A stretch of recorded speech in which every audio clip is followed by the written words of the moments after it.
Hi, Alan Friesen here, Certified Employee Benefit Specialist. I have another tip or suggestion to help you get the best value out of your group benefit programs.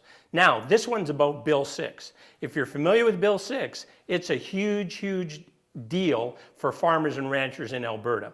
So if you're not familiar with it, to summarize, it's going to require farmers and ranchers to pay workers' comp, to comply with occupational health and safety, to comply with employment standards. So a big deal, a lot of costs, a significant issue for farmers and ranchers.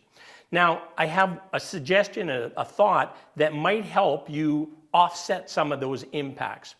The workers' compensation that farmers and ranchers will have to have, that's going to cover for work-related injuries. That's what it does, right? It does not cover for non-work-related injuries, so after hours, in your recreational activities, etc., of your folks, or it doesn't cover for sicknesses, right? Now, some of you farmers and ranchers, have already had a group program in place or an employee benefit program in place that had short-term disability or long-term disability coverage. So if you had those at the time that they were set up, the underwriter, it doesn't matter who it is, Great West, Sun Life, Manulife, Blue Cross, whoever it is, they would have built into their rate a component to cover off those work-related accidents. Okay, so now if you have work-related accident coverage, they shouldn't need as much money because that risk is no longer their risk. That risk has been transferred over to workers' comp.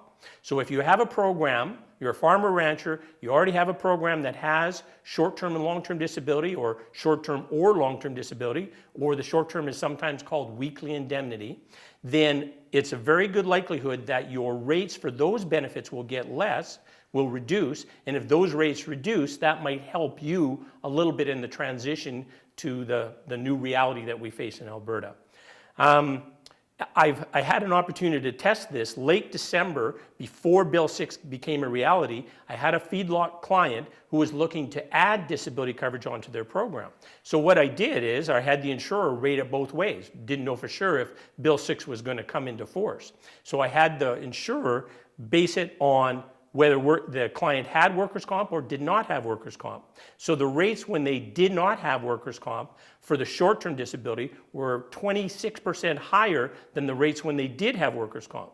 And the long-term disability was even more significant. It was almost 50%. I think it was about 45%. So the have no workers' comp rate versus the have workers' comp rate, it was about a 45% difference in those rates. More favorable for you, of course, where you have to have workers' comp. So I think it's an idea that may offset some of those expenses for you. I would gladly help you research that and see if that's a reality for you. Give me a call. My contact information is on the screen, and I hope this message is of value to you. Keep well. Thanks much.